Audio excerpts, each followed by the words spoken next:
seguida, então, nós procuramos entender um pouquinho da universidade. Então, buscamos entender um pouquinho do nível imediatamente anterior ao ensino superior, que é o ensino médio, e em seguida nós tentamos compreender um pouquinho das características da universidade.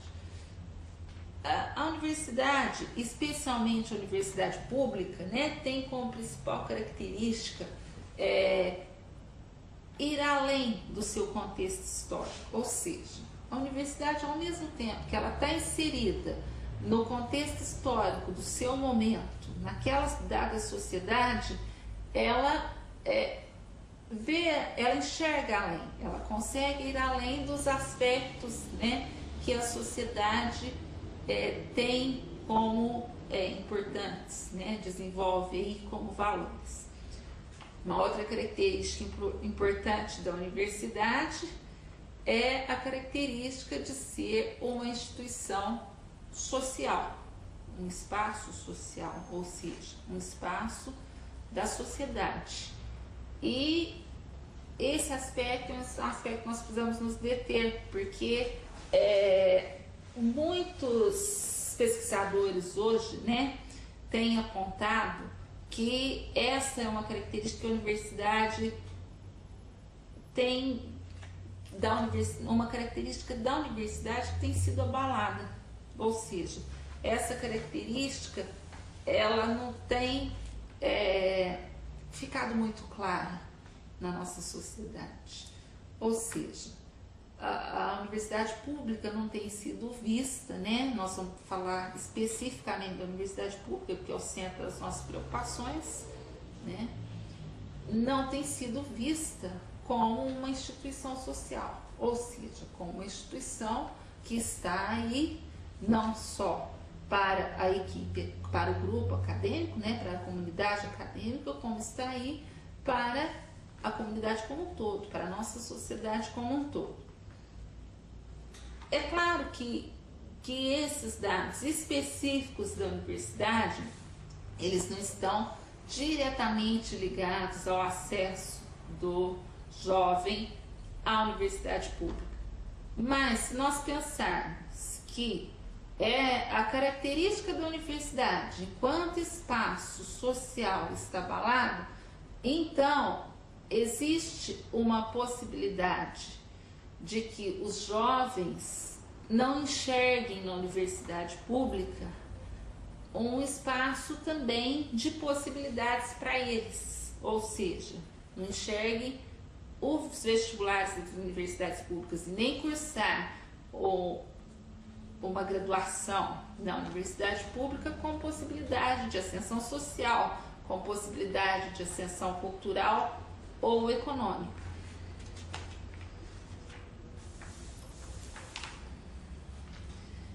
Um outro aspecto que chama atenção, além da questão do ensino médio e além da questão das características da universidade, em se tratando dos jovens, é o número de jovens que está no mercado de trabalho já na faixa etária que eles deveriam estar cursando a universidade entre 18 e 24 anos. 70% então dos jovens, segundo o Ministério do Trabalho, 70% dos jovens entre 18 e 24 anos estão já no mercado de trabalho. E desses 70%, 50% só trabalham. Ou seja, essa é uma idade em que o jovem deveria estar na universidade. Nós temos 70% no mercado de trabalho e 50% desses só trabalhando. Então, esses jovens não estão na universidade, estão só no mercado de trabalho. Então, nós levantamos aqui 3 aspectos que nós consideramos relevantes para pensar na questão do acesso do jovem à universidade e especialmente do jovem da camada popular à universidade pública. A questão do ensino médio, né, da conclusão do ensino médio, a questão das características da universidade e a questão da necessidade do jovem de entrar no mercado de trabalho nesse momento, né, nessa faixa etária. essas características que foram levantadas até então, elas vão nos auxiliar numa análise desenvolvida a partir de um levantamento dos dados dos relatórios da Unesp sobre o vestibular ou sobre os vestibulandos. A análise dos relatórios da Unesp aponta algumas questões interessantes. Uma delas é a questão da renda. Ao fazer uma análise da renda dos jovens que prestaram o vestibular da Unesp, das famílias desses jovens, e um paralelo dessa renda com a nossa sociedade, a gente tem a representatividade tendo aí um desnível, em relação à representatividade das famílias que estão numa determinada faixa de renda na sociedade e a representatividade dessas famílias enquanto os seus jovens que estão na universidade pública.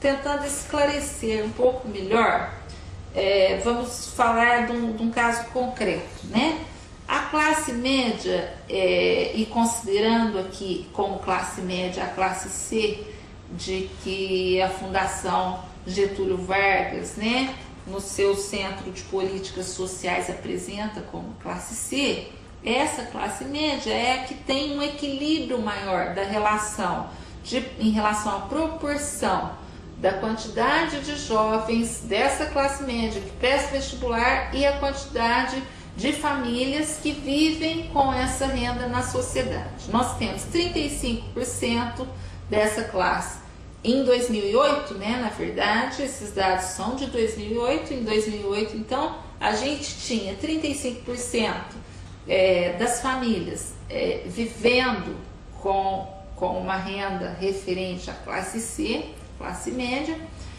na sociedade, e 35% de jovens que declararam que as suas famílias tinham essa renda prestando vestibular da Unesp. Então, a melhor proporção, a melhor equiparação que nós temos aí é na classe média.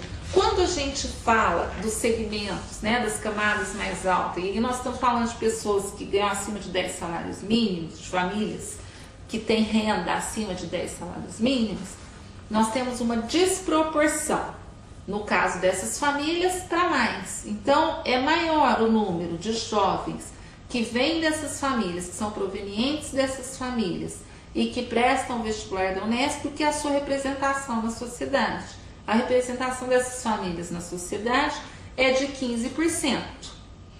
Já prestando vestibular da Unesp, nós temos 26% de jovens que declararam vir de famílias que ganham acima de 10 salários mínimos.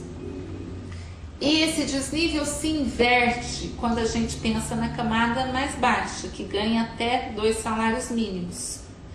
Então, acontece o contrário, a representatividade dos jovens das famílias que ganham menos de 2 salários mínimos no vestibular da Unesp é bem menor do que a representatividade dessas famílias na sociedade. Nós temos, então, 30% na sociedade de pessoas que vivem com essa faixa salarial, de até 2 salários mínimos, e no vestibular da Unesp nós temos 15% de jovens que declararam que as suas famílias tinham renda mensal até 2 salários.